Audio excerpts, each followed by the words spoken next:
Buenos días, amables televidentes. Los saluda José Alberto Tejada Echeverri para presentarles el programa institucional del Canal 2 informativo Nuestra Gente. Hoy, martes, nos acompaña la doctora Marta Castaño. Ella es coordinadora del programa Salud Sexual y Reproductiva de la Secretaría de Salud del Departamento. Ya ha estado en los anteriores martes con nosotros, puesto que en el último mes hemos decidido hacer una serie de programas que intentan mostrarle a la comunidad televidente la situación de las mujeres embarazadas, adolescentes, las mujeres y hombres infectados por infecciones de transmisión sexual, el problema de la tuberculosis y la lepra, y hoy vamos a hablar del concepto y la realidad de la maternidad segura.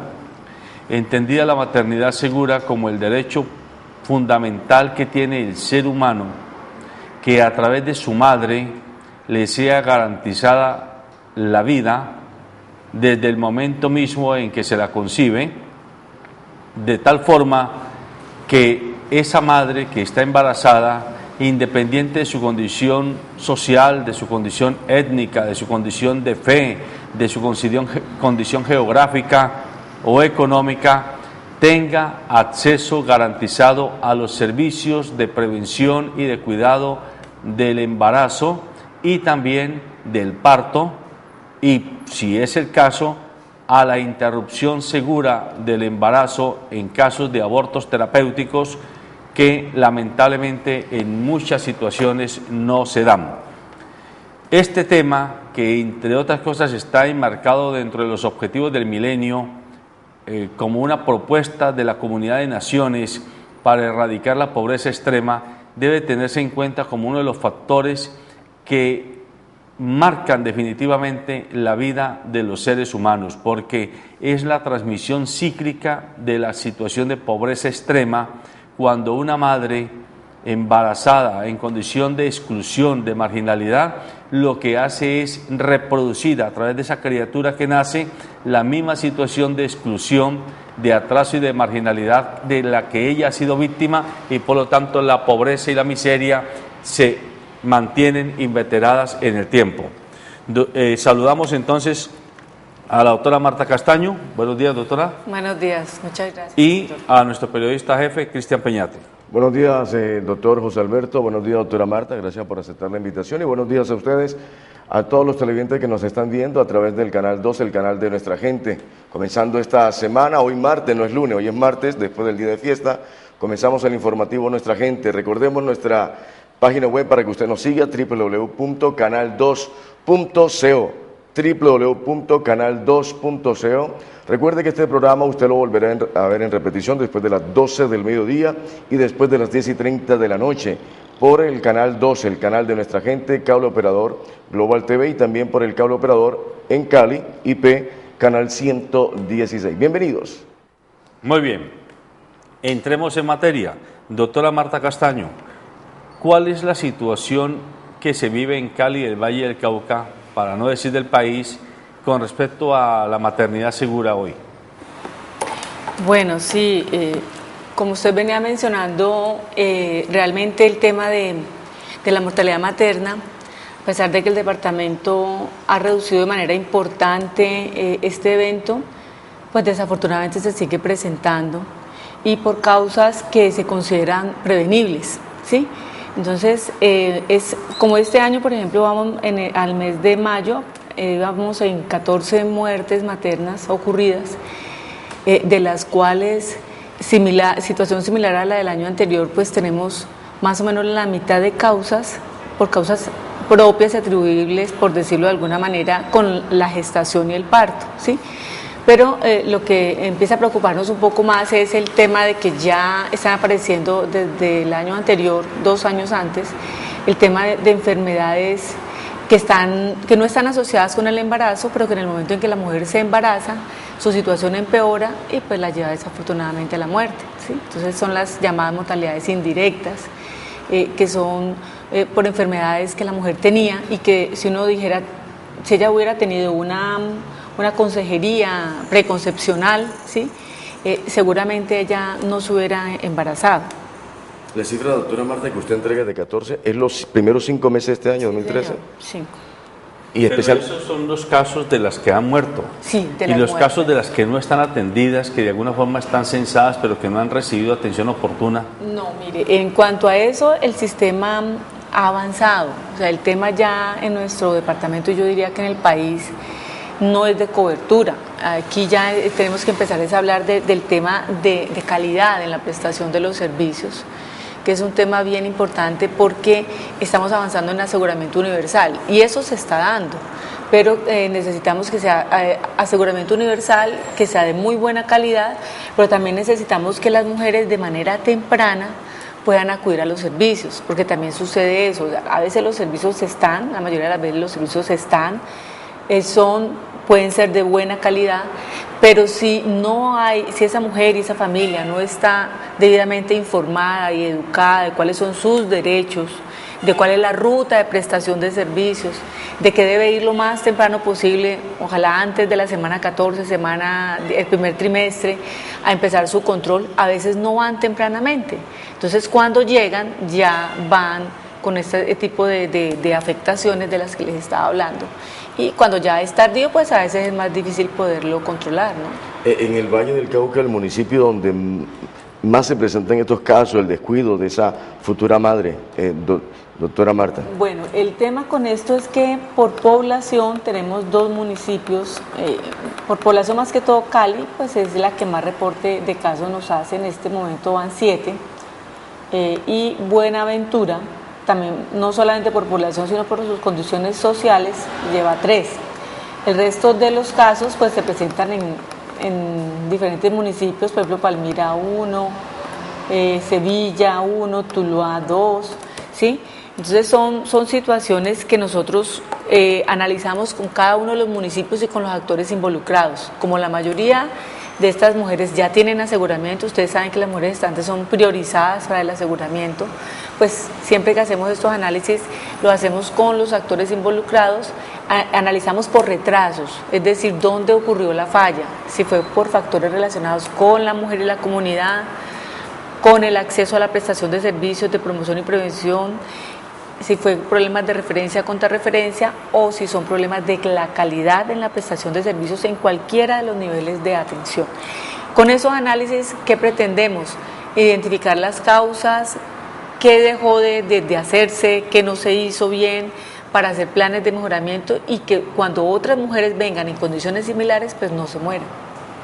Todos esos casos, doctora Marta, son primerizas, ¿ah? No necesariamente, uno de los factores asociados, y era lo que yo comentaba ahora, es que muchas son multíparas, o sea, ya han tenido hijos y al tema de morirse, la madre pues también está dejando hijos huérfanos, ¿no? Entonces, por eso también queremos hacer un llamado a las mujeres y está bien que el embarazo es una condición natural, ¿sí? De la mujer, cuando se embaraza, cuando va a tener un nuevo ser, pero implica cuidados especiales desde la familia, desde ella misma y desde la prestación de los servicios. Entonces lo que queremos es que estos embarazos ojalá sean planeados, deseados, cuando se embaracen acudan de manera inmediata a la prestación de los servicios y sean juiciosas en los controles y en los cuidados que se le enseñan en esos controles prenatales. Doctora Marta, yo quisiera introducir el tema a los colegios públicos, a los colegios del Estado, en torno a la forma como se le está educando a esa niña y a esa futura madre, ¿verdad? Y en caso primeriza, ¿cómo se está trabajando? De pronto la niña no quiere que sus padres se den cuenta y trata de esconder precisamente eso. ¿Cómo hacen ustedes, digamos, en la Secretaría de Salud del Departamento del Valle para trabajar en esos colegios públicos del Estado, esos colegios de la Gobernación, que entre otras cosas hay que agigantar esas campañas en torno a la temática? Sí, o sea, nosotros creemos que definitivamente los medios masivos tienen que apoyar, pero tenemos que hacer un trabajo del día a día en las aulas escolares y con las familias, lo hablamos en el programa anterior, porque por educación existe el programa de educación para la sexualidad y construcción de ciudadanía.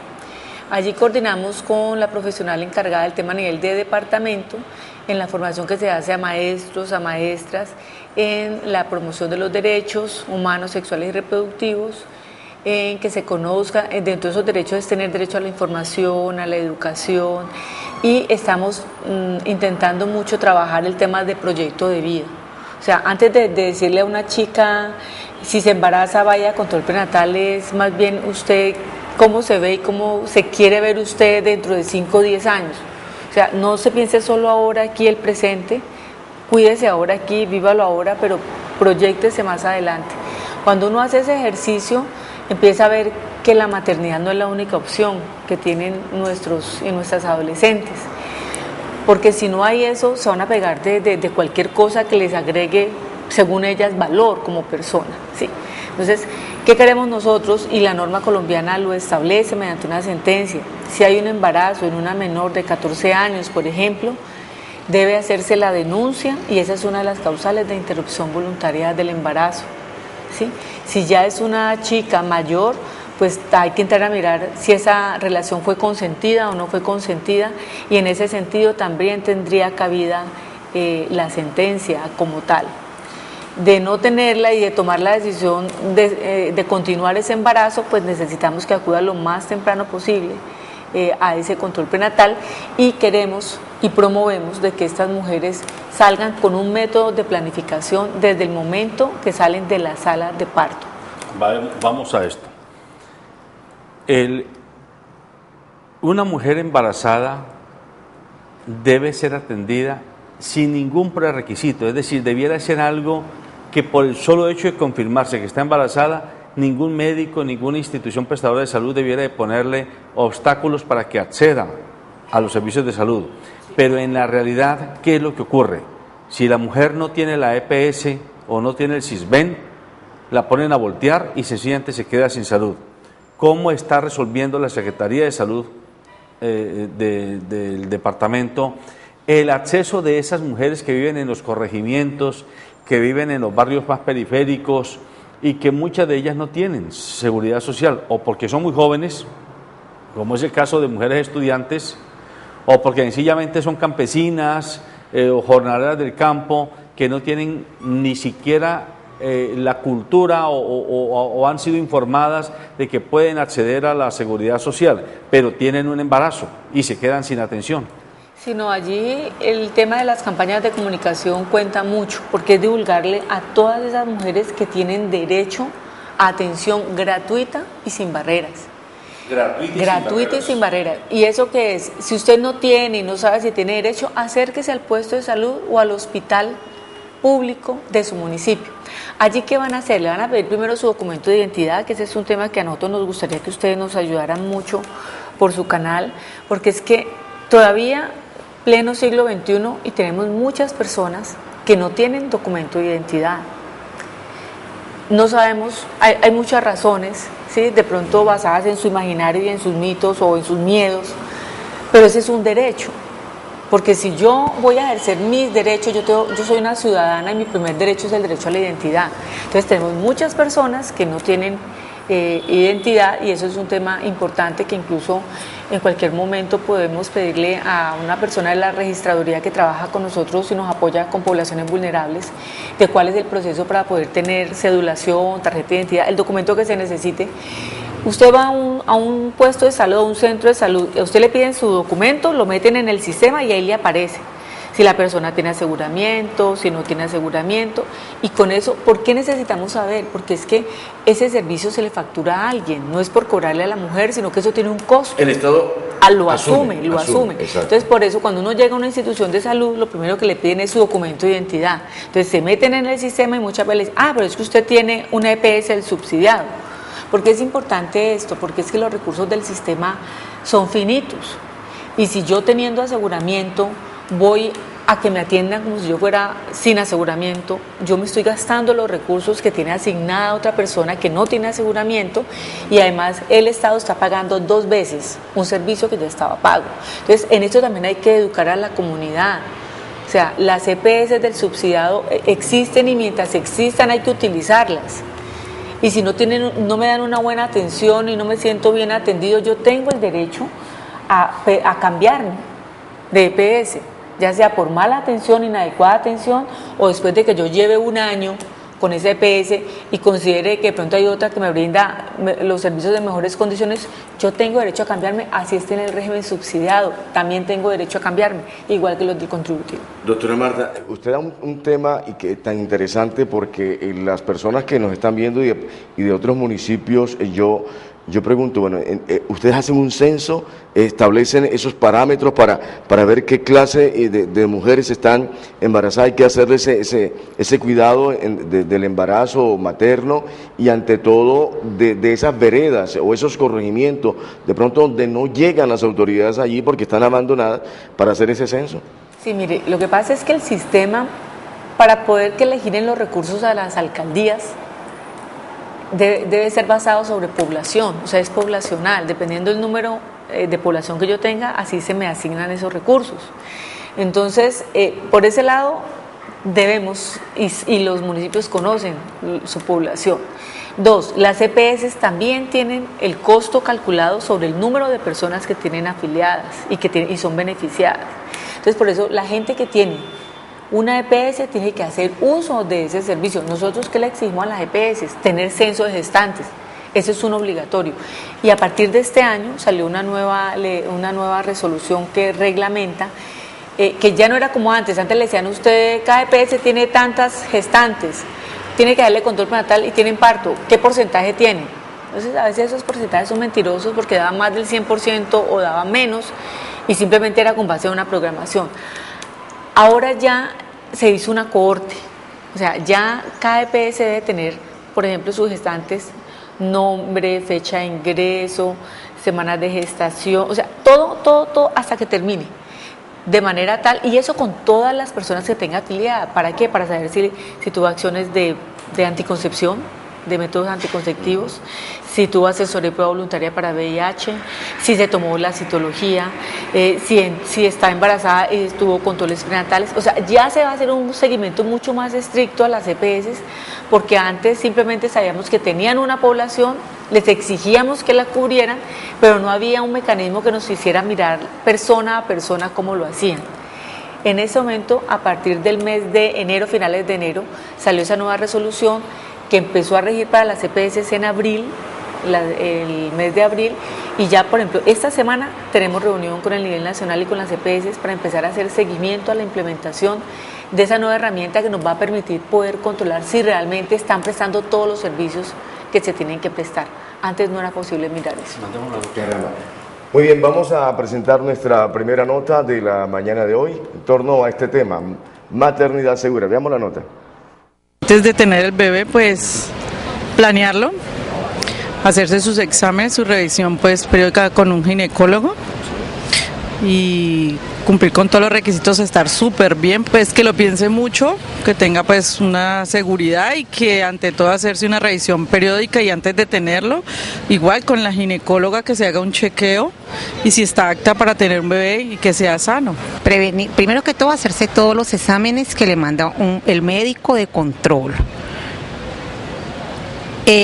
Una muy buena alimentación y está muy bien está muy bien preparada para tener al bebé que va a venir en camino, darle todo el bienestar, toda la seguridad. Ir ante el médico periódicamente para que el embarazo sea un embarazo seguro, un embarazo que no sea de alto riesgo tal vez, y una muy buena relación mamá-bebé, una muy buena relación papá, mamá, bebé, para que pueda haber un buen nacimiento de ese ser que viene. Para la futura madre, responsabilidad, comprensión, esas dos cosas, si hay comprensión y responsabilidad, todo va a funcionar bien. Primero que todo, uno debe conseguir una buena pareja. Nadie pues nos garantiza, pero yo creo que con la medida que uno va teniendo la relación, uno va conociendo la familia, la persona en sí. Entonces, los hijos necesitan de mucho cuidado, de mucha protección, así hasta que tengan, yo creo que para uno poder tener un hijo bien hasta los 22 años tiene uno que estar muy pendiente de ellos en todo momento.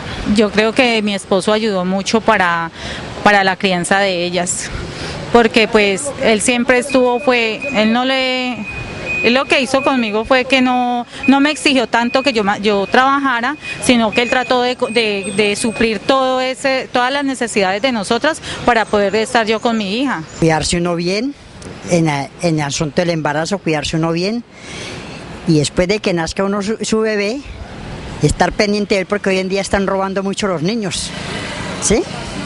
Cuidarme bien en la dieta, cuidarme en la alimentación, no ventearme, no mojarme, ¿sí? ¿Los cuidados de antes eran diferentes a los cuidados de ahora? Ah, no, sí, claro. Mucho mejor fue antes. Hoy en día no. Hoy en día las mujeres no se cuidan. Que se cuiden, que no vayan a meter las patas a tener niños, porque hoy en día no puede tener hijos. Las muchachas no deben de tener hijos hoy en día porque no saben criarlos. No saben sino regalarlos. Bueno, ahí tenemos las voces de mujeres que han sido o son madres y que de su propia experiencia manifiestan sus diversas opiniones. Doctora Marta, hoy en este mismo canal en la noche vamos a pasar una entrevista que tuvimos oportunidad de hacerle a Tony Meléndez, el nicaragüense que nació sin brazos producto del uso de talidomida, que es una medicina que en los años 60 y 70 se propagó en América Latina, y era una medicina experimental que generó el que muchos bebés en los años finales de los 50 y 60 especialmente nacieran con deformaciones o simplemente muertos, muchos de ellos. Hoy día aparentemente no hay casos de drogas experimentales como esta que estén generando que nazcan criaturas con mutilaciones o deformaciones como masivas como las que ocurrieron en las décadas pasadas, pero ¿hay algún riesgo de medicinas que ahora mismo se estén experimentando en mujeres embarazadas o lactantes? Por ejemplo, más allá de los retrovirales de quienes tienen el virus del SIDA, ¿alguna otra que pueda generar riesgo de que nazca la criatura con malformación o algún problema congénito? Bueno, tanto como medicamentos no. Lo que incluso yo creo que han escuchado por los medios el tema de la contaminación en el medio ambiente, en el agua. Incluso hace poco hubo y ha habido estudios por la Universidad del Valle, por ejemplo en peces, ¿sí? Tiene que ver con peces, con alimentos. Más en el medio ambiente, sí, y hemos tenido algunos casos. Yo no traje los datos acá porque pues no los manejo mucho realmente, pero sé que incluso con el Hospital Universitario del Valle se tiene unos estudios por cohortes, o sea, durante un tiempo, sobre mujeres pues que han tenido sus bebés con malformaciones congénitas, muchas de ellas incompatibles con la vida, ¿sí? Por eso en esos casos, cuando son incompatibles con la vida, pues existe la sentencia para interrupción voluntaria del embarazo. Pero tanto como medicamentos no, sino como por intoxicación que puede haber con los alimentos, más que todo con peces. ¿Hay un caso documentado? Yo sé que el Hospital Universitario del Valle tiene incluso un grupo de investigación al respecto, como tal, y tiene las publicaciones. Podría hacerse el contacto con el gerente, con el doctor Rubiano, y seguramente con él podrán tener esa información de primera mano, pues para no decir, para no ser imprecisa, pero sí sé que hay allí esa información. Por eso es muy importante la asesoría preconcepcional, ¿no? Es bien importante que incluso hay consejería genética en los casos que sea necesario, ¿sí? Ese ya es otro proceso, pero es posible hacerlo, y como le digo, en esos casos se hace la interrupción. Doctora, hablando de ese tema, creo que el país más avanzado en ese sentido es Alemania, que antes que la criatura nazca, precisamente ven todos sus movimientos, ven en qué forma están saludablemente hablando y tratan de mirar. Y yo creo que el país en ese sentido. Ahora, Colombia, ¿cómo estamos en relación a eso? Bueno, en Colombia se hacen los controles que están normados, también se hace la ecografía en el primer trimestre y se hace una segunda ya finalizando, precisamente pues para revisar cómo viene el bebé. Pero así ya como que digamos que hay consejería genética para todo el mundo, establecido dentro como de la rutina, no. Pero sí se solicita de que cuando se tengan antecedentes familiares, pues en el momento en que se esté en la consulta, pues se pueda hablar de ello. Sería muy, muy interesante poder tenerla de rutina, así como tenemos, por ejemplo, el TSH para mirar si los bebés van a nacer o no con problemas de tiroides, ¿sí?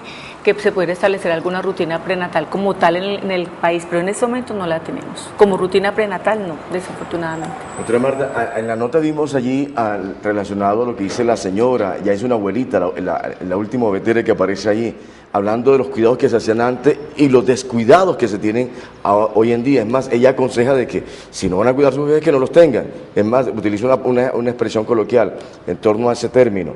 Pero me llama la atención que han cambiado los tiempos, pero han cambiado para mejorar o para empeorar, de acuerdo a la nota que dice la señora que entrevistamos. Bueno, yo pienso que desafortunadamente, pues hay avances, hay muchos avances, pero también en esos avances a veces vamos simplificando las cosas, ¿no? Y a veces también tendemos, en la medida en que la mujer también está trabajando en este momento, el estrés, el poco tiempo de la familia, el trabajo, también está haciendo que se descuide, ¿sí? Y necesitamos, no voy a decir que necesariamente retomar los mismos cuidados que se tenían antes, porque también había cosas que antes se hacían que no eran buenas para la salud, ¿sí? Pero sí que retomemos ese cuidado prenatal y postnatal que requiere una mujer cuando está esperando un bebé, porque realmente es importante prepararse no solamente física, sino emocionalmente también, y recibir todo ese soporte familiar. Lo decía ahora, es una condición natural, pero requiere cuidados especiales, que de verdad que en esto de la modernidad a veces se está olvidando. Desafortunadamente, porque decimos, no, lo de antes no era bueno, lo de ahora sí, pero entremos a mirar qué hacemos y qué no hacemos ahora que puede estar dañando nuestra salud, ¿no? La media de la tasa de mortalidad materna que tiene los objetivos del milenio hacia el 2015 decían que pretende que en el mundo sea de 133 muertes por cada 100.000 mujeres que tengan su parto, y para América Latina una media de 63 mujeres por 100.000 y en Colombia de 32 por 100.000. Hoy día la media está diciendo que en Colombia o en América Latina estamos aproximadamente en 70 mujeres por cada 100.000, en África como en 13 y en Europa, especialmente Europa del Norte, 3.200 mujeres, 3 mujeres por cada 100.000 parientas, o sea, parturientas, o sea que estamos muy lejos, las comparaciones son abismales, porque nosotros tenemos 70 por cada 100.000 y en Europa hay 3 por cada 100.000, no hay nada. O sea, y en África es peor todavía, pero refirámonos a Colombia, y en Colombia se dice que aspiramos a llegar a 30 por 100.000 y estamos en 70 aproximadamente. Sí, pero en el Valle habíamos, hasta el año 2010-2011 estábamos más o menos en 38, el año pasado subimos nuevamente a 42, por 100.000, 42 por 100.000 nacidos vivos. Y este incremento, como les decía, el número de casos no hay mucha diferencia, porque es que ese es un indicador. ¿Estamos hablando de mortalidad materna o de mortalidad de infante? No, materna. Materna, de la mujer, materna, la parturienta. Exacto, lo que pasa es que el denominador se calcula sobre nacidos vivos, sobre 100.000 nacidos vivos, o sea, es la comparación que se hace.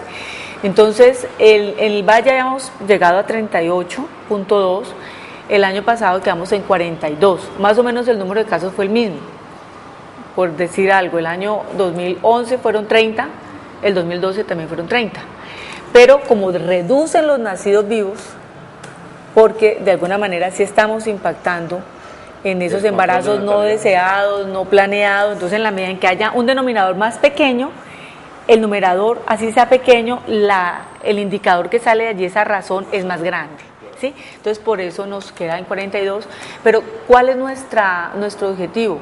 Cero tolerancia con esas muertes. Son muertes evitables. Evitables. Todas son evitables. Así sea, no, que tenía, te voy a decir cualquier cosa, tenía una tuberculosis, ¿sí? Que a veces en esas indirectas que tenemos se han complicado y se mueren. Pero es que primero, la tuberculosis es prevenible. Segundo, es curable, ¿sí?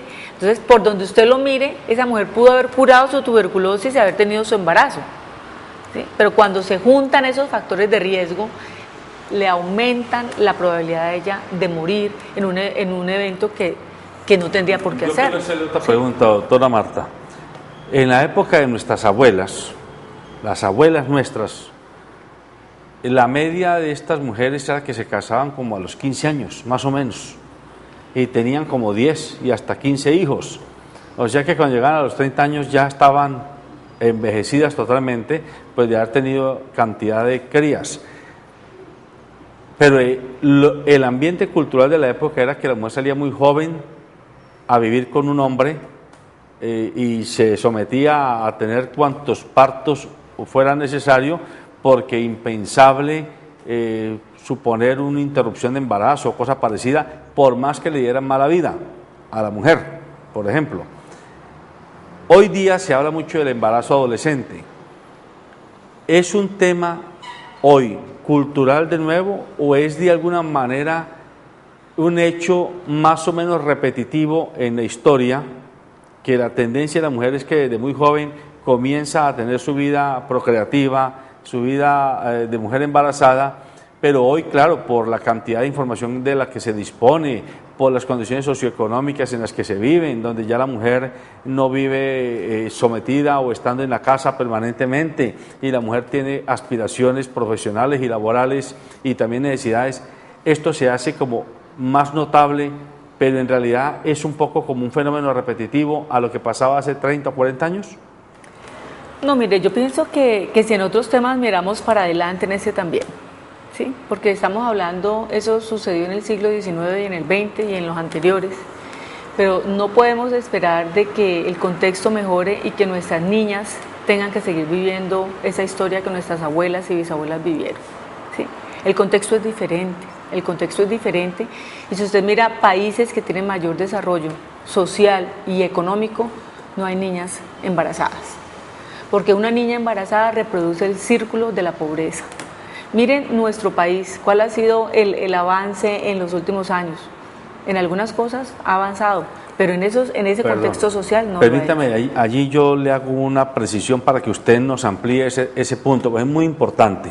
Usted acaba de decir, miremos países desarrollados, no hay tanta niña o mujer joven embarazada. Porque hay control de natalidad. Sí, pero sin embargo, ojo, sin embargo, aquí se dice, no, es que las fiestas electrónicas y la juerga y tal vienen de las modas de los países desarrollados. Sucede que pueda que vengan, pero allá hay unos controles de natalidad y una educación sexual muy distinta a la acá, porque uno diría, ¿y por qué las muchachas que están en Alemania en bailes y en fiestas y en etcétera, y las que están en Estados Unidos y las que están en Canadá y las que están en Reino Unido no se embarazan con la misma proporción que las mujeres nuestras? Y tiene que ver con lo que ella dice. Proyecto de vida, porque esa chica está pensando, yo estoy rumbeando, pero yo sigo porque termino en el colegio, luego voy a la universidad, voy a viajar, voy a conocer, sí, y yo decido, y yo decido en qué momento de mi vida tengo un hijo. Entonces, así como cogemos esas modas de afuera para otras cosas, también revisemos eso, pongámonos a pensar cuántos en Alemania, en esos otros países usted va a ver niñas embarazadas, no las va a ver. Muy importante ese punto. Mire, yo quisiera decir esto, doctor José Alberto, porque usted colocó un tema interesante, y más con nuestra clase aquí en Cali y en los diferentes municipios del Valle del Cauca.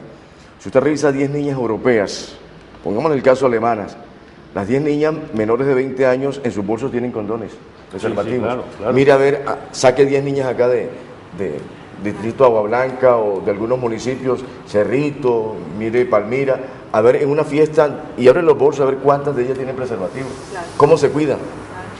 Yo creo, y ahí es donde viene mi pregunta, doctora Marta, en septiembre, para mí, no sé, doctor José Alberto, para usted, pero para mí en septiembre es donde hay mayor cantidad de alumbramientos aquí en Cali y en el Valle del Cauca. Eso le llamamos la cosecha. ¿Por qué? Por la fiesta, la Feria de Cali, por la fiesta de final de año y porque se delibera, la mujer es más abierta ahí y más a tener relaciones sexuales en ese sentido. ¿Cómo hacer entonces, doctora Marta, bajo su óptica o bajo su trabajo, para poder controlar en ese sentido, para que no se presenten tantos alumbramientos en septiembre de cada año? Bueno, me parece que tenemos que tener procesos, o sea, procesos de acceso a educación, y no solamente esa educación formal donde nos enseñan a leer y a escribir y a sumar y a restar. Esa es importante y es necesaria, ¿sí? Pero también necesitamos esa educación que nos permita formarnos integralmente como seres humanos y poder proyectarnos más allá de terminar un bachillerato. Pienso que eso es fundamental. Y por ejemplo he visto que en colegios tanto públicos como privados se está implementando, se está haciendo como una encuesta a las familias y lo que más me sorprendió fue ver que no era en el sentido académico que uno esperaría que le preguntaran solamente de lo académico, sino buscando estos factores de riesgo o factores protectores en las familias. Porque es que si hay familias educando, ¿sí?, acompañando a un chico o una chica que está en un proceso en un colegio, va a ser mucho más fácil educar y establecer normas y hacer seguimiento para ese cumplimiento de esas normas, tanto en la casa como en el colegio, ¿sí? Porque es que hay edades para todo y debe que haber tiempo para crecer y madurar para luego sí decidir cuándo procrear. Porque es que en ese ejercicio de exponerme antes, no solamente me expongo a un embarazo temprano, sino también a infecciones de transmisión sexual, incluido el VIH, que me van a cambiar mi vida. Hagamos en esta última parte del programa, hagamos de consejería. Usted se va a ver consejera de mujeres y de padres, madres y padres de familia. ¿Qué hacer con la realidad cotidiana de los hijos, especialmente a las mujeres, que son las que finalmente les queda, se les nota la evidencia? Porque el hombre participa del proceso, pero casi que siempre queda en impunidad cuando no quiere asumir su responsabilidad. Caso que también hay que discutir, porque el mismo padre que se ofende porque a su hija la embarazan, es el mismo padre que exculpa a su hijo varón porque embaraza a otra mujer. Y eso ahí ya de entrada tenemos un problema gravísimo. Pero vayámonos a esto. Cada día más es inevitable. Usted va un fin de semana en Cali. Aparentemente, y esto es una discusión que aquí varias veces hemos hecho, ese cuentico de vender el sofá para que no nos la jueguen es una tontería. Y aquí con el cuento de que hay que cerrar la ciudad a la medianoche para que todos creamos que es una ciudad sana, es una verdadera mentira que las autoridades y la sociedad se están metiendo. Y no queremos ver que lo que se está es promoviendo una vida nocturna ilegal, subterránea, ¿sí?, llena de malandrines que no tienen ningún control y que buscan las famosas after party, las fiestas, aquellas clandestinas, donde llegan muchachos y muchachas a sitios que nadie sabe, tienen fachadas normales, pero que dentro son simplemente unos antros de corrupción y de vagabundería.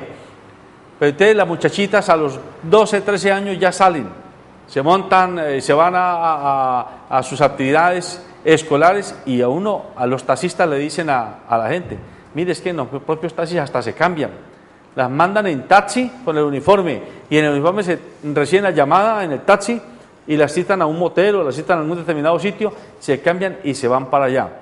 Ahí, además del hecho como tal, está la implicación del riesgo que se corre de que ahí queden embarazadas y que ahí toman una enfermedad de transmisión sexual.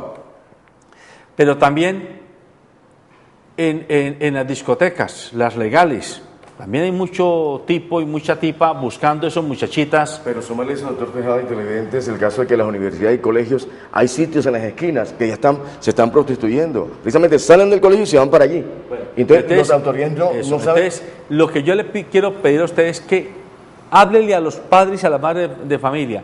que se enfrentan a eso todos los días. Yo conozco en estos días el caso de alguien cercano a la familia.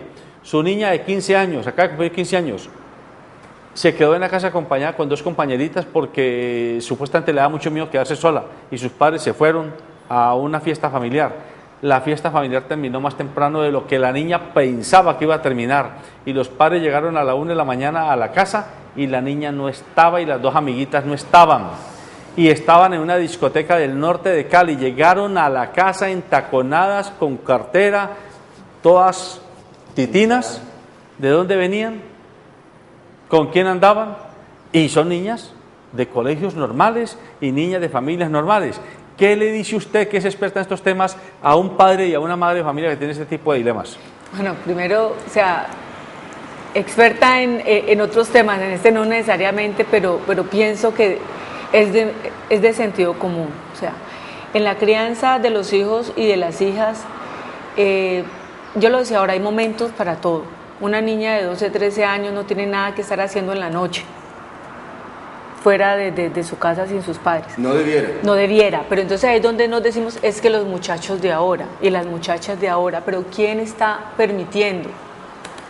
¿Quién está dando ejemplo de no llegar temprano a la casa o de no amanecer en la casa? O sea, nosotros le podemos decir a los hijos lo que queramos, pero lo que ellos copian es el ejemplo, ¿sí? El ejemplo y el interés genuino de acompañarles. En esta etapa es muy importante no tanto el hablar, el escuchar. Preguntas para que nos respondan y poder saber qué tienen aquí y qué tienen aquí. Porque si empezamos con la cantaleta del día, acuérdese, no, hay que dar información también, pero esta etapa de la adolescencia es mucho de escuchar y de hacer preguntas inteligentes para saber, hoy qué hiciste, hoy qué tal estuvo tu día. ¿Sí? Y en el discurso uno se va dando cuenta si el discurso es coherente o no. O sea, tenemos que retomar esa confianza con esos hijos y esas hijas en la casa. Hay que acompañarlos, hay que recogerlos, ¿sí? Y si ya están grandes para salir, hay que recogerlos. Pero si yo tengo menos de 14 años, por favor, mamás y papás, ¿qué están haciendo unos chicos y unas chicas en la noche y fuera? La niña cumplió 14 años y tiene 15 y sigue siendo una niña. Y por eso le digo, igual, hay que recogerlas, hay que acompañarlas. ¿Sí? Ese proceso es donde esa modernidad ¿a quién le está sirviendo? ¿Por qué no tomamos otros ejemplos de modernidad y sí los aplicamos a nuestro contexto? Doctora Marta, bueno, precisamente yo quisiera ver que viéramos esta nota, pero también para tocar el tema de que los medios también somos culpables en esto y miremos qué están viendo nuestros hijos en televisión y qué películas están viendo. Veamos esta nota referente al tema. Primero es pensarse que antes de ser madre es pensar en un futuro de un bebé, ¿sí? Soy educadora especial y como educadora especial sé que concebir un bebé es desde el mismo momento de pensarlo, ¿no? No es traer hijos al mundo solamente por tenerlos, es saber que se necesita un componente emocional claro, ¿sí? Pensarse en un futuro de educación, ¿sí? Estabilidad emocional y económica también. La concepción siempre dice, un bebé trae el bebé bajo el brazo siempre trae su pan, algo así, pero es que no se trata solamente de darle zapatos ni de darle comida, es darle ese equilibrio afectivo emocional que se necesita. Entonces no es un juego, la maternidad no es un juego y hoy de verdad la gente, lastimosamente las jóvenes pensamos que la maternidad es un juego y hay muchos niños en las escuelas con discapacidad solamente por un juego. Primero que piensen en esa criaturita que están formando. Sí, sé que ser madre ahorita en las condiciones sociales es difícil, es complejo. Hoy es también pensarse de que el beneficio es listo, al primero que me diga te quiero mucho, vamos a tener un hijo y ya, sí, esos hombres se desaparecen. No, yo soy mamá y papá a la vez. Hay mujeres que lo hacen, pero educar un niño solo no es fácil. Entonces, lo primero es que busquen acompañamiento, redes de apoyo. Hay redes de apoyo de verdad, pero muchas mujeres desconocen eso. Las jóvenes hoy desconocen que existen redes de apoyo. Entonces, que se nutran y el gobierno también tiene programas, solamente que el desconocimiento no permite acceder a esos beneficios que se obtienen. Existen muchas teorías, ¿sí? La hiperestimulación, ponerle que música, hablarle todo el tiempo, eso es necesario, sí, pero también podemos llegar al exceso. Entonces es donde generamos niños que salen con unas conductas, sí, ya cuando tienen el bebé, entonces es el niño hiperactivo, es el niño que necesita estar medicado, es el niño que se nos sale de contexto. Entonces ni mucho ni poco. La verdad es el buen trato, la alimentación adecuada, sí, una alimentación sana, adecuada, y yo le digo a las mamitas siempre, desde el vientre, léanles a los niños, o sea, el cuento, o sea, toda la comunicación que puedan tener con esa criaturita que están gestando hasta sus últimos. Muy bien, ahí tenemos pues la voz de una persona experta en estos temas que da recomendaciones muy atinadas. Dice que la maternidad no es un juego. Y dice que la maternidad no es un juego, exactamente, doctora Marta. Sí, exactamente, estábamos comentando. Hay un juego que ahora todo el mundo habla de él, la famosa ruleta sexual.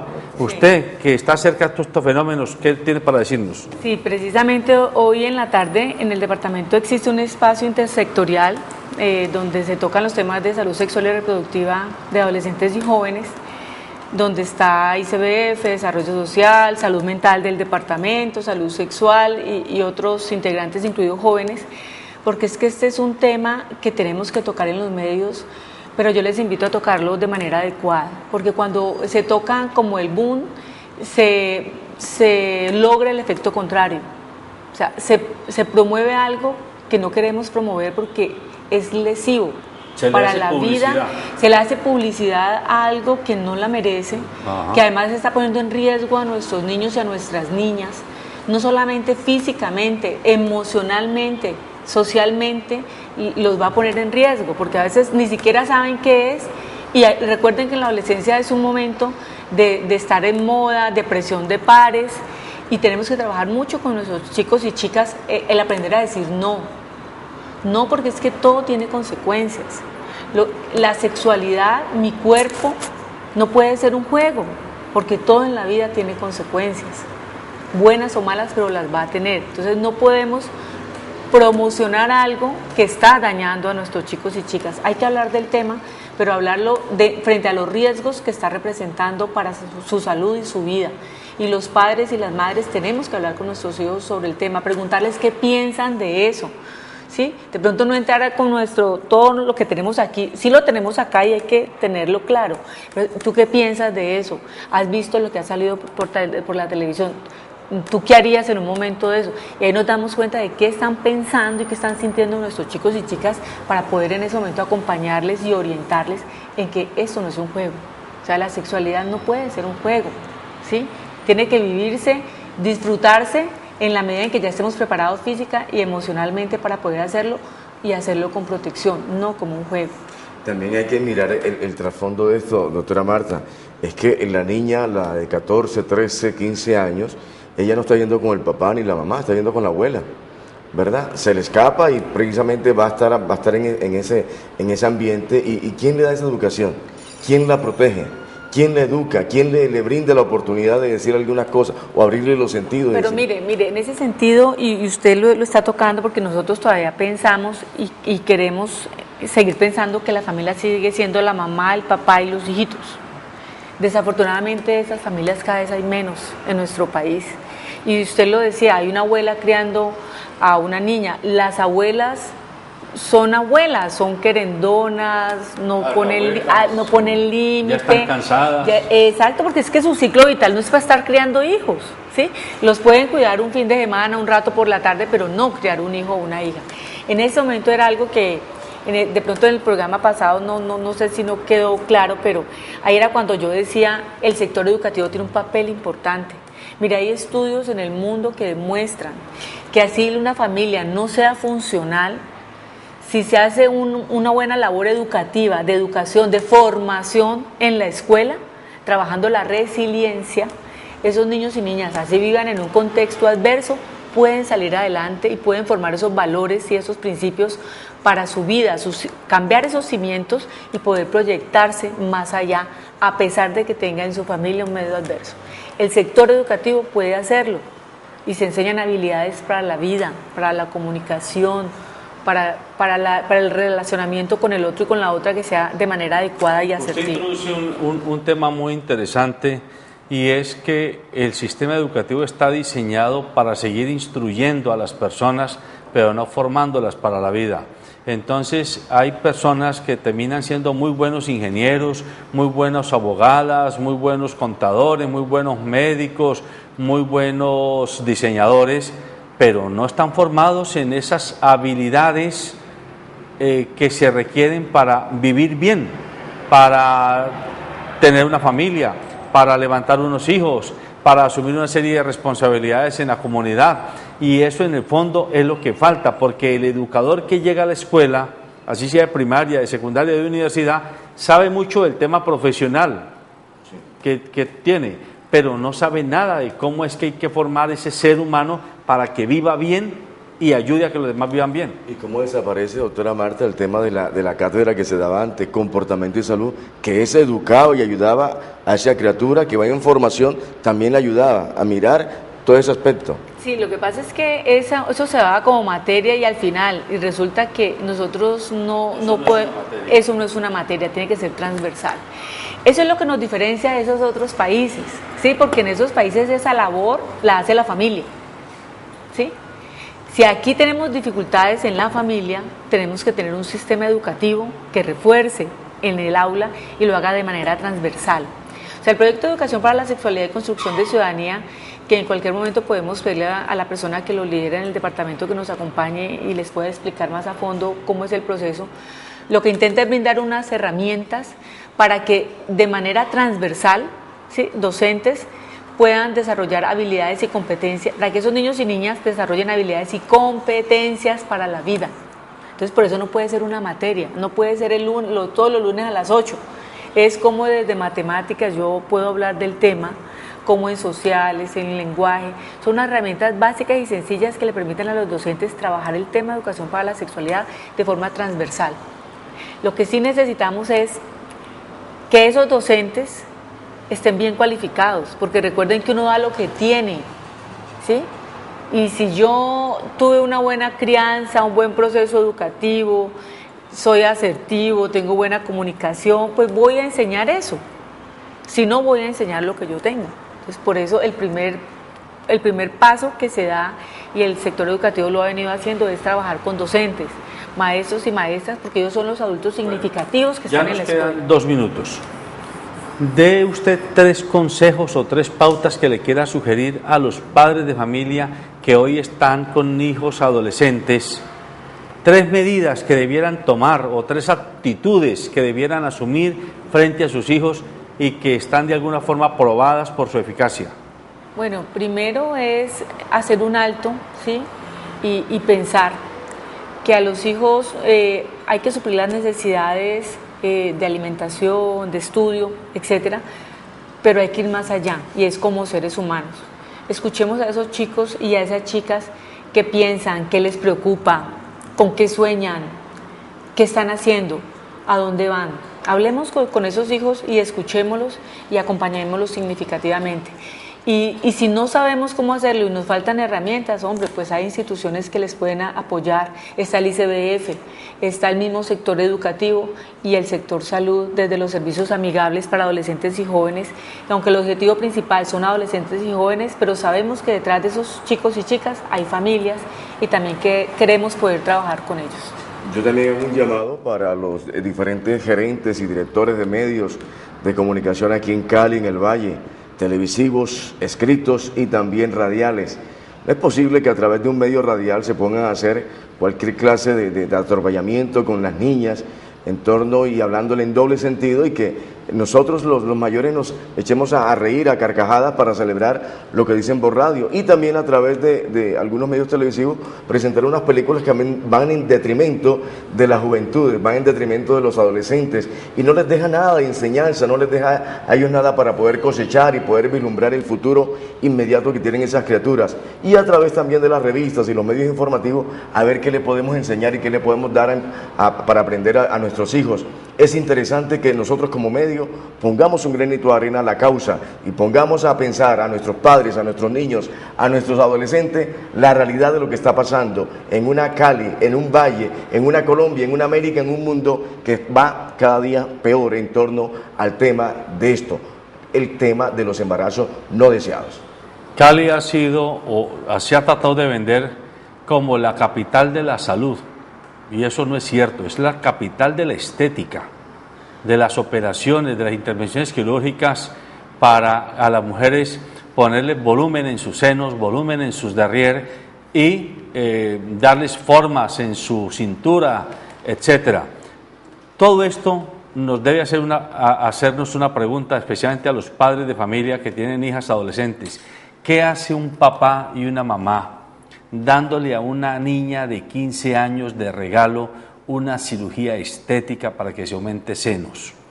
¿Qué hace un padre y una madre o una tía rica y querida financiándole a una niña de 15 años y en ese promedio de edad para que se haga una liposucción? Por Dios, hay que preguntarse qué autoestima tiene esa criatura que cuando todavía se está en pleno proceso de formación ya rechaza su cuerpo y ya quiere vender un cuerpo artificial.